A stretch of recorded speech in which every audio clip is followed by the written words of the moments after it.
Et Denise, très plaisir. Bien généreuse comme on aime. C'est ce qu'on aime dans la vie. Ouais. Elle est gourmande. Pas des pizzas butonniers.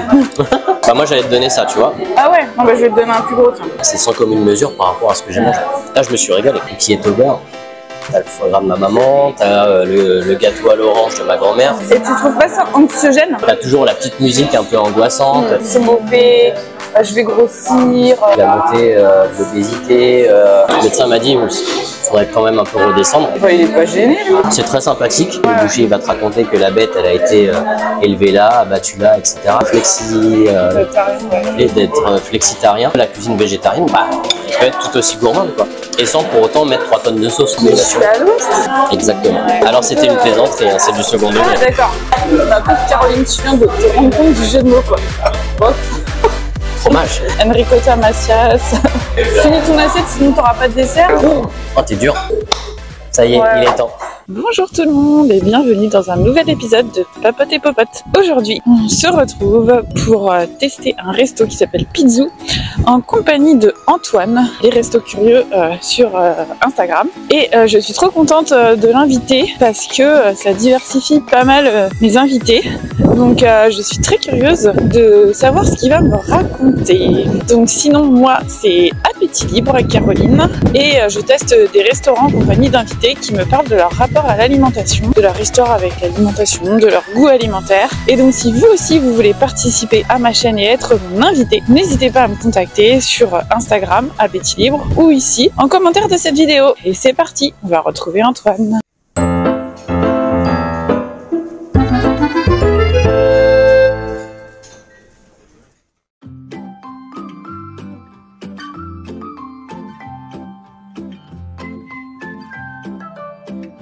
J'ai rejoint Antoine devant Pizzou. Salut Antoine. Salut tout le monde. Comment vas-tu? Ça va super bien.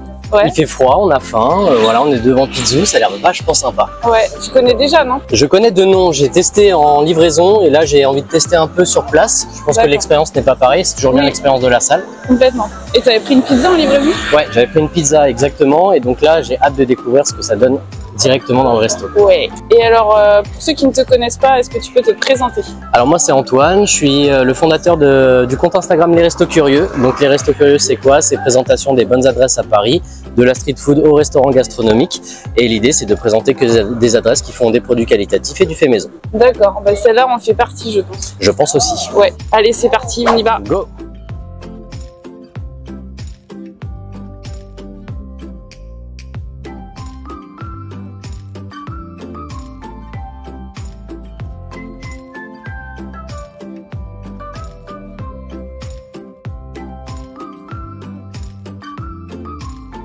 Toi, c'est ton boulot? Bah ça y est, moi je me suis lancé à 100% en avril dernier. Et ça fait 1 an et demi que je bosse, si tu veux, sur le projet Resto Curieux dans sa globalité. D'accord.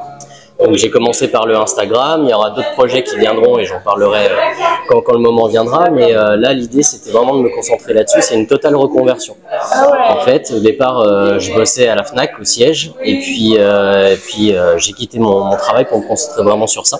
Parce que c'était vraiment ça qui m'animait, c'était la bouffe, les restos, de par mon enfance, l'histoire de ma famille en fait si tu veux. Moi ma famille c'est français et un peu d'italien, donc du coup on a toujours eu cette culture un peu des grands repas en famille avec beaucoup de nourriture, beaucoup de plats différents. Et donc ça a toujours été un peu dans ma culture personnelle.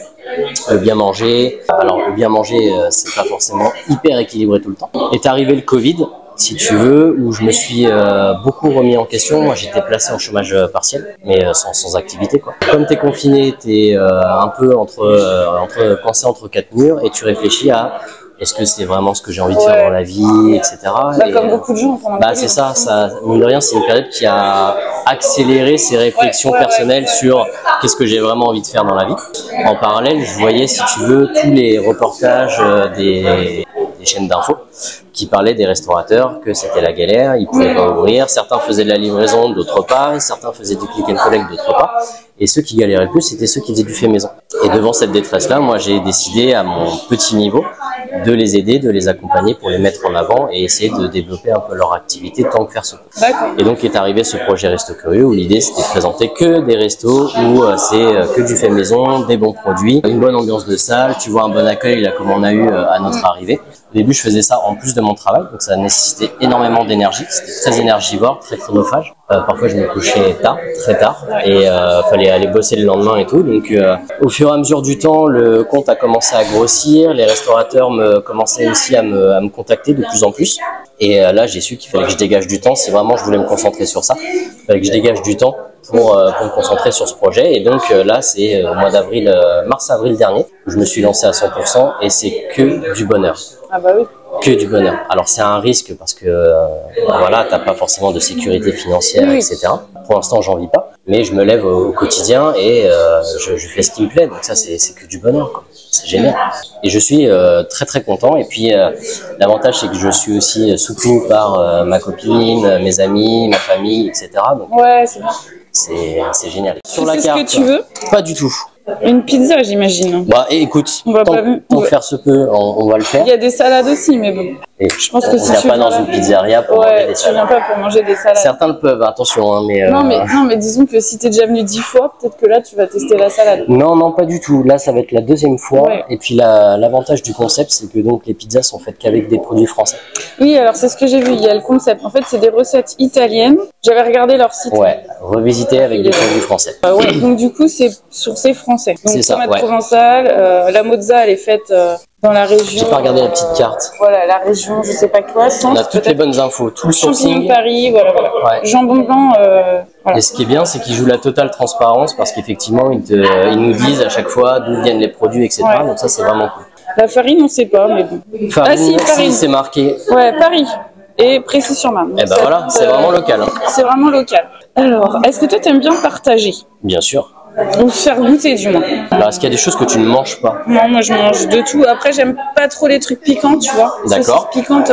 Mais après, pour goûter, pourquoi pas? Si c'est juste une... Alors, est-ce qu'il y a mon inconditionnel 4 fromages? Oui. Alors, certains comparent avec la margarita.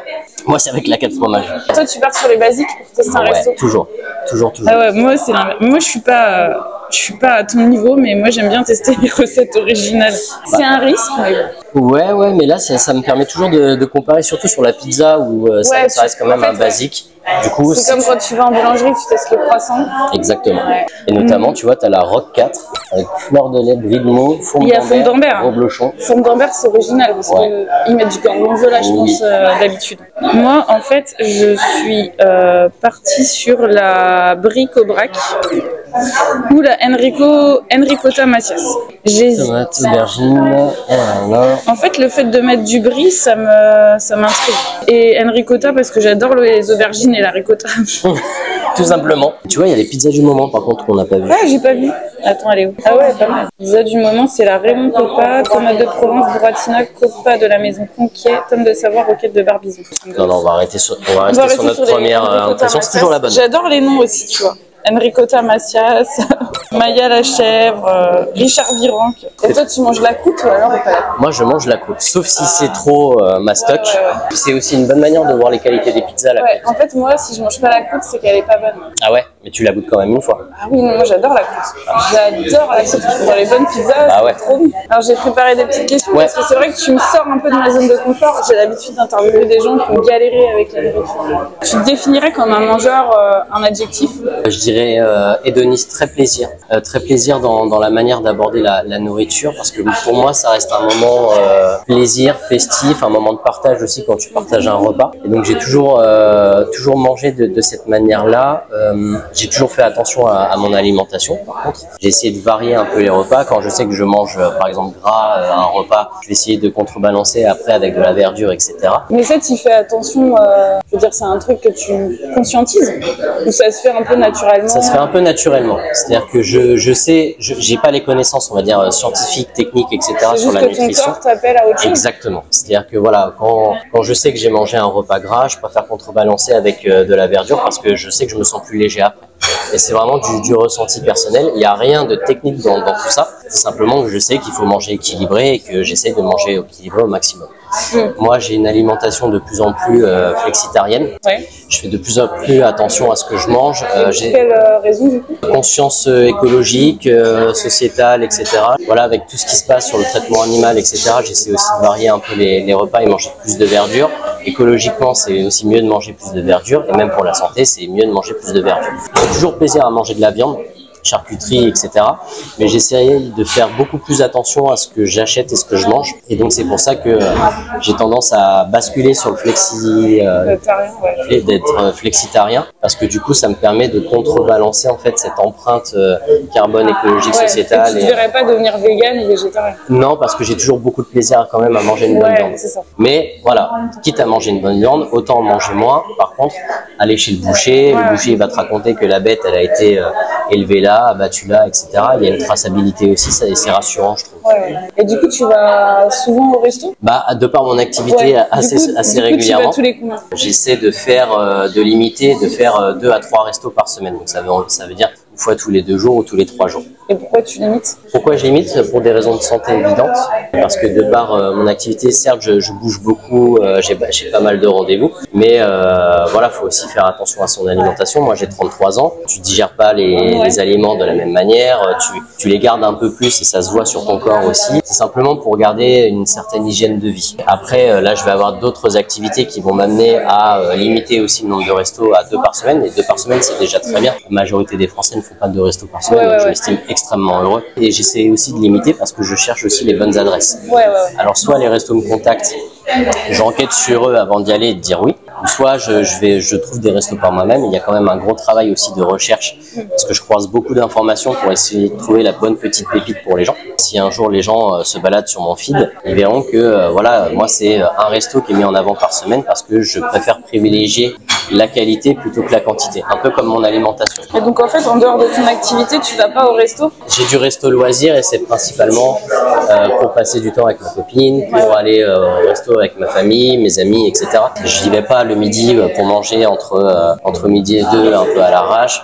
C'est vraiment histoire de sortir, histoire de s'aérer l'esprit, découvrir aussi des nouvelles choses. C'est aussi quelque chose que je mets beaucoup en avant sur les restos curieux. C'est-à-dire que la cuisine, elle te sert aussi à découvrir d'autres cultures, d'autres alimentations, etc. Et quand tu bossais en fait à la Fnac, tu faisais comment en fait le midi?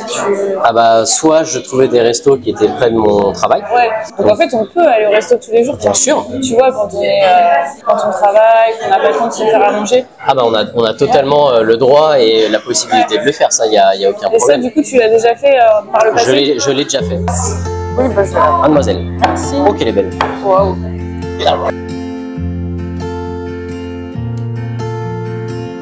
Et donc effectivement, pour revenir à ta remarque, tout le monde peut aller au resto le midi et bien manger le midi, tu vois. Je présente aussi des adresses pour manger équilibré le midi, il y a aucun problème. Dans le concept de manger équilibré, comme tu disais tout à l'heure, en fait, il n'y a pas vraiment besoin d'y réfléchir, parce que en fait, tu vois, je pense que si tu fais un truc copieux le midi, bah fondamentalement, tu auras moins envie de manger le soir. Tu équilibres. Ou alors si t'as... Non, mais t'équilibres pas forcément consciemment. Dans le sens où effectivement, si tu manges gras le midi, t'as pas forcément, comme tu le dis, besoin de manger beaucoup. Et puis en fait, l'équilibre, il se fait pas forcément sur une journée.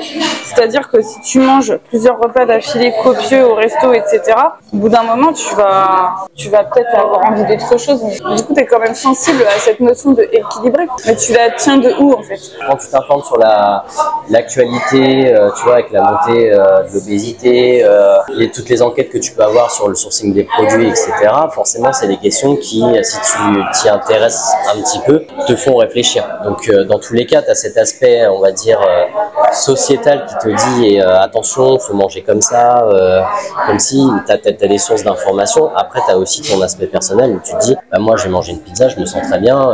Ce soir, bah, si je veux, je vais remanger au resto. Effectivement, peut-être que demain, je mangerai une salade parce que j'ai pas envie de manger gras ou lourd. Tu as de quoi quand même t'informer sur les dangers que peuvent représenter certains plats ou certaines alimentations. Tu vois, si tu fais que de la malbouffe, à un moment ou à un autre, ça aura une incidence sur ta santé. Notre société actuelle, en fait, elle fait que même si tu t'y intéresses pas, on te le vend sur un plateau. Exactement. Et tu trouves pas ça anxiogène, toi qui aimes bien manger et tout, être abreuvé de trucs comme ça? C'est là où il faut prendre aussi du recul sur la manière dont sont formatés les fameux contenus. Quand tu regardes des reportages, tu as toujours la petite musique un peu angoissante, tu as toujours des lexiques, danger, etc. Donc il faut prendre aussi du recul sur la manière dont est apportée l'information. Après, si les gens trouvent des sources d'information beaucoup plus neutres, etc., tant mieux pour eux. Tu vois, le flexitarisme, on n'en parlait pas il y a 5 ans. Là, c'est quelque chose qui rentre dans les mœurs. On parle de nutrition alors que je mange une pizza 4 fromages qui est absolument délicieux. C'est pas contradictoire, enfin.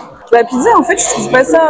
Quand tu regardes, c'est des féculents, de la pâte, des légumes. Tu vois, mais j'ai pas cette connaissance-là. Moi, j'ai une connaissance basique. D'ailleurs, n'hésite pas à goûter. Alors, c'est quoi pour toi la pizza, nutritionnellement? Pour moi, c'est du pain, sauce tomate. Alors, parfois, tu as des légumes, etc. Bon, là, il y a plein de fromages. Mais après, tu as un complément sur soit de la protéine, soit du végétal. Et moi, je le vois comme ça, en fait. Bah ouais, c'est ça. Enfin, après, ça peut être neutre, en fait. En fait, quand tu dis on parle de nutrition en mangeant une pizza, mais justement, pour moi, c'est les comptes. Alors, c'était une plaisanterie, hein, c'est du second degré. Ah, d'accord. Non, il n'y a pas de... Tu veux goûter, au fait, moi, l'ami? On va goûter, ouais, t'inquiète pas. Alors, la pâte, t'en penses quoi? Elle est pas mal. Elle est pas mal du tout, elle est bien croquante. Bah, moi, j'allais te donner ça, tu vois. Ah ouais? Non, bah, je vais te donner un plus gros, tiens. T'es pas un peu frustré, des fois, de pas pouvoir tout goûter? Alors, ce qui est bien, c'est que tu as une nouvelle tendance dans la restauration où c'est les assiettes à partager.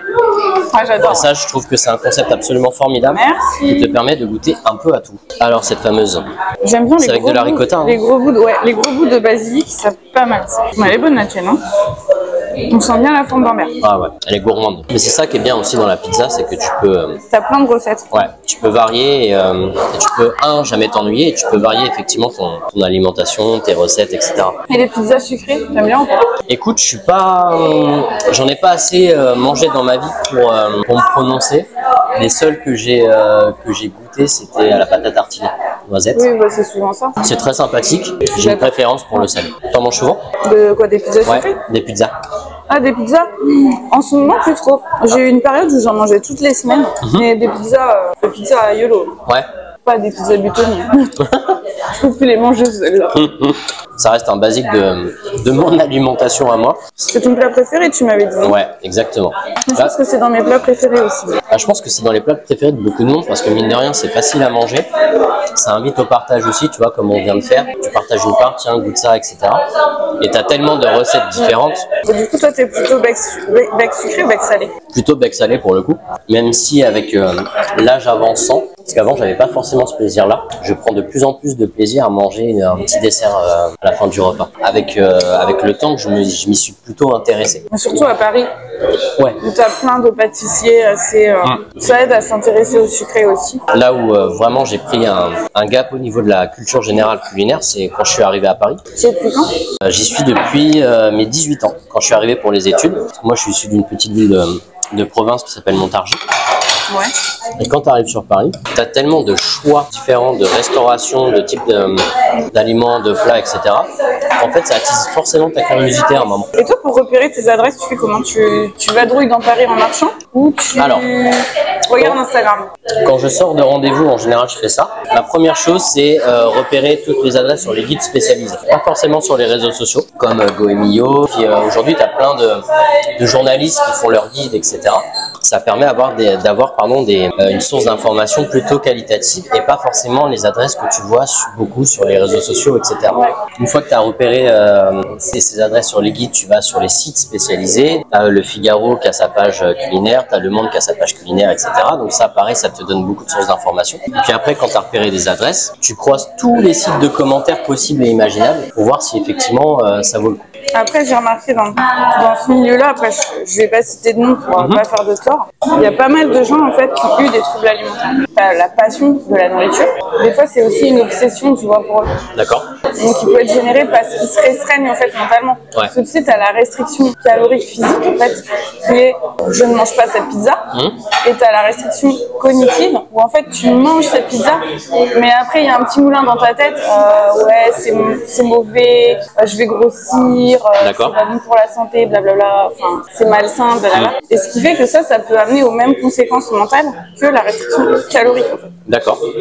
Parce que après, c'est la culpabilité qui qui peut entraîner Et selon toi, elle est due à quoi? la culpabilité. Ouais. Est-ce que Souvent, il y a c'est peur de grossir. Toi, je sais pas si c'est quelque chose qui est en background dans ta tête quand tu fais des restos, ou quand tu manges chez toi, où tu vis, t'as pas peur de grossir. Alors à un moment, c'est vrai que je suis monté un peu trop dans les poids. C'est bien avant les restos curieux que ça s'est passé, mais voilà, j'ai dû perdre, on va dire, 12 à 14 kilos parce que ça commençait à être un peu dangereux, quoi. Et t'as fait comment du coup pour perdre ton poids? Rien, j'ai mangé beaucoup plus de légumes, tout simplement, et puis j'ai repris une activité sportive. Je me suis mis à faire de la boxe, etc. Une activité vraiment cardio. C'était simplement par, on va dire, confort personnel que voilà, je voulais perdre du poids, quoi. Mais à aucun moment je me suis senti, on va dire, entre guillemets, obligé de le faire parce que je me sentais mal dans ma peau, parce que voilà. Ouais, mais du coup, c'était pour quelle raison? Enfin, quelle raison t'as voulu perdre? C'est voilà, c'est le médecin qui m'a dit là ça. Ah ouais? Le médecin m'a dit il faudrait quand même un peu redescendre. Tu vois, j'étais à, je suis pas très grand, je fais 1m70, j'étais monté à 84 kg. Ah oui, donc t'étais peut-être en IMC Ouais, c'est ça. un peu surpoids, quoi.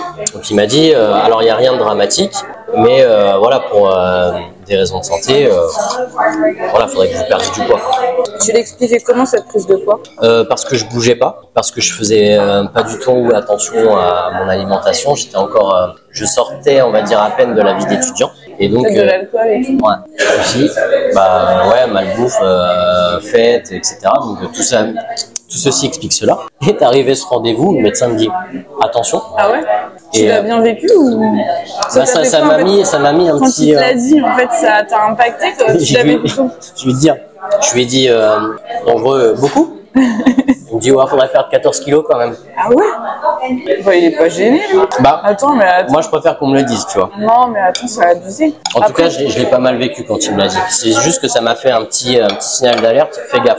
Et t'en as pas souffert spécialement d'avoir modifié, enfin d'avoir. Pas du ça tout. t'a pas créé des obsessions pour certains aliments? Non, clairement pas. Et je vais même te dire, je me suis même aperçu que on pouvait très très bien manger qu'avec des légumes aussi. Ouais. Sans pour autant que je bascule dans l'alimentation végétarienne parce que j'aime toujours manger de la viande. Aujourd'hui, tu as quand même beaucoup de recettes de chefs, etc. qui sont spécialisés dans le légume, qui peuvent t'inspirer et qui te montrent que la cuisine végétarienne, bah, elle peut être tout aussi gourmande, quoi. Et sans pour autant mettre 3 tonnes de sauce. Comme ça, moi je trouve que manger au resto tous les jours, c'est pas un problème parce que. Mais t'as l'offre aussi. En fait, t'as toujours une offre qui correspond à ton envie. Chose qui n'est pas forcément valable partout, quoi. Si t'as envie d'un truc léger, à Paris c'est possible en fait. T'as été éduqué comment toi? Finis ton assiette, sinon t'auras pas de dessert ou plus freestyle, t'as le droit d'en laisser dans l'assiette. Et actuellement. J'ai toujours été élevé dans il faut finir l'assiette. Voilà. Je pense que toute notre génération a été élevée là-dedans. Voilà. C'est. Dans les commentaires, les trentenaires. Les trentenaires, si on est là. Si vous avez été élevé dans faire finir ton assiette ou pas. Mais et c'est vrai que, alors pas forcément en tombant dans le tu finis pas ton assiette, t'auras pas de dessert, etc. Mais voilà, par respect, il fallait finir l'assiette. Parce que les gens sont galérés à cuisiner le truc, bah tu termines l'assiette. Sauf si vraiment c'est immangeable, on est d'accord. Mais ce qui est un peu entre guillemets embêtant quand t'es enfant, c'est qu'on te demande de finir ton assiette, mais si on t'a servi, c'est je trouve que c'est embêtant. Parce que quand t'es adulte, en fait, t'arrives à jauger, tu te sers la quantité que t'as envie, donc là tu finis ton assiette. Mais quand t'es enfant et qu'on te donne une quantité et que t'as pas le choix, après c'est. Maintenant je suis contre. Dans ma famille, c'était beaucoup si on se resservait pas, c'est que c'était pas bon. Ah ouais, ah c'est toxique ça. Non mais c'était toujours de manière plaisantant, tu vois, il y avait jamais de jugement. Ouais, de jugement, d'idées néfastes, tu vois, derrière. Même quand tu vas au resto, tu finis toujours. Toujours. Et si vraiment je suis incapable de le faire, je prends en portée et je le termine plus tard. Pas forcément ton compte à toi, mais des fois, je vois des trucs, des reels Instagram de gens, de comptes foodies qui m'étaient testé des trucs. Ils ont testé je sais pas combien de plats, alors je sais pas à combien ils viennent, mais tu te dis c'est pas possible qu'il ait tout fini, quoi. Ou alors ils ont un très très bon appétit. Après, ces comptes-là, je sais pas comment ils travaillent, je les ai jamais rencontrés, pardon. Quand tu as pléthore de plats comme ça, tu peux pas tout terminer, mais le minimum du respect, c'est au moins de l'emporter. Après, ça peut arriver qu'on n'aime pas un plat, voilà. Ça t'arrive souvent? C'est rarement arrivé. Et si tu devais citer ton deuxième plat préféré après la pizza, alors? Oh, t'es dur. Tu peux prendre un joker, hein. Deuxième plat préféré, en fait, j'en ai pas forcément, mais c'est plutôt des plats qui me rappellent des souvenirs. Bah ouais, c'est bien. Souvenirs à l'enfance. Dans ma famille, du côté de ma mère, on mangeait beaucoup la blanquette de veau. Et ça, ouais, j'adore. C'est resté. Hein. Je l'ai cité dans une de mes vidéos, donc en tant que mon plat préféré. C'est surtout des plats qui rappellent des souvenirs plus que vraiment une recette particulière. T'as le foie gras de ma maman, t'as le gâteau à l'orange de ma grand-mère. Enfin, tu vois, c'est des petits plats comme ça qui te rappellent pas mal de souvenirs et le côté un peu réconfortant de ton enfance. Et ton dessert préféré, si t'en as un? Tarte au citron meringuée. Et ta cuisine préférée, c'est dans les asiatiques, enfin japonais, italienne, bah oui. Italienne parce que c'est le côté un peu chaleureux de cette cuisine-là. Déjà, c'est toute la ribambelle de légumes que j'aime beaucoup, légumes du soleil, donc la tomate, l'aubergine, etc. T'as aussi beaucoup de diversité de plats, que ce soit en mode street food avec la pizza, les pâtes, les sauces, surtout les sauces que tu as avec les pâtes. T'as aussi beaucoup de ragoûts, etc. Et c'est toujours, je trouve, une cuisine très généreuse, très joyeuse, etc. Et je prends toujours énormément de plaisir à manger italien. Toujours. Et en deuxième, c'est cuisine française, ce qui est un peu d'ailleurs en rapport avec mes origines aussi. Je trouve que tes cuisines préférées, en règle générale, sont beaucoup aussi par rapport à ton vécu. Après, tu as des goûts qui se développent sur le Vietnam, le Japon, etc. Tu vois, quand tu manges un bon plat de pâtes, alors que ce soit les pâtes aux truffes, etc., ou le petit plat de coquillettes, jambon, un peu de fromage, tu prends autant de plaisir. Tu sais, comme le film Ratatouille où le critique culinaire, il se rappelle son enfance, ça te fait un peu ça. Tu manges un plat de coquillettes au beurre. Enfin, je sais pas si tu cuisines. Moi, je cuisine et j'ai même commencé un CAP cuisine aussi. Et qu'est-ce que tu cuisines alors chez toi? Alors, en général, pareil, c'est des plats assez réconfortants au quotidien. Et ce que j'aime de plus en plus faire, c'est cuisiner pour des grandes tablées, pour la famille, etc. Une fois, j'ai fait un tagine. L'autre fois, c'était un sauté de veau avec tout simple, hein, avec une sauce tomate et des pâtes. Moi, je trouve que cuisiner pour les gens, c'est là où j'ai le plus de plaisir. Pas forcément cuisiner pour moi, parce que pour moi, je cuisine à l'arrache. Ouais, mais justement, quand tu cuisines pour toi à l'arrache. Et bah pour moi, c'est que je cuisine pour moi à l'arrache. Ça va être des plats tout à fait simples. Tu vois, une petite salade de crudité.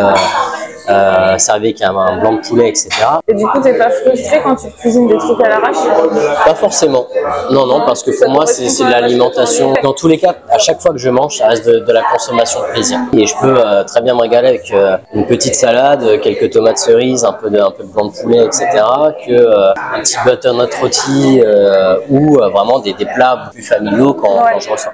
Ouais, délicieux. Super, merci. Est-ce que vous voulez des petits cafés, des desserts? Moi, je vais prendre un café, ouais, si vous êtes. Ouais, bah pareil. Du coup, toi, dans ton corps, comment tu ressens la satiété et la faim? En sachant que la faim, c'est pas forcément, tu sais, le truc où t'as les gargouilles. Non, ça peut être plein d'autres trucs, la faim. Comment toi, tu ressens la faim et comment tu ressens la satiété? Pour le coup, j'ai jamais vraiment réfléchi parce que tout s'est fait. Justement, ça m'intéresse quand les gens n'y ont jamais réfléchi. Bah ouais, parce que tout se fait à peu près naturellement, en fait. Je me force pas à manger à telle heure et telle heure. J'ai pas on va dire une approche systémique du truc. Est-ce que t'as pas l'impression que tu manges quand t'as envie de manger? Moi, j'ai cette sensation-là de dire je mange quand j'ai envie de manger. Par contre, si j'ai pas faim à midi, je vais pas me forcer à manger. Voilà, mais c'est que t'as pas envie non plus si t'as pas faim. Peut-être qu'en fait, ton envie devance ta faim. Quand t'as envie de manger un truc, à part quand t'es attiré devant une boulangerie par un truc, voilà, qui te fait d'ail, mais que quand t'as envie de manger un truc, c'est qu'au fond, toi, peut-être que c'est la faim qui va commencer à se pointer. Ça peut être un signal, effectivement, un signal d'alarme, parce que une fois rassasié, si à partir du moment où je vois de la bouffe, effectivement, t'as pas l'envie, et donc t'as pas la faim, donc t'as pas l'envie, ou inversement. Ouais, voilà. Tu réfléchis pas trop. Je fais ma journée, etc. Et là, je commence soit à avoir je peux voir des aliments et ne pas avoir faim. C'est pas pour ça que je vais aller manger. Ouais. Pas du tout. C'est à un moment, je vois un aliment, je commence à me dire j'aimerais le manger. Et là, je me dis que voilà, j'ai vraiment faim. Ça vient assez naturellement, en fait. Et même la sensation de j'ai mangé, j'ai plus faim, pareil, ça vient assez naturellement.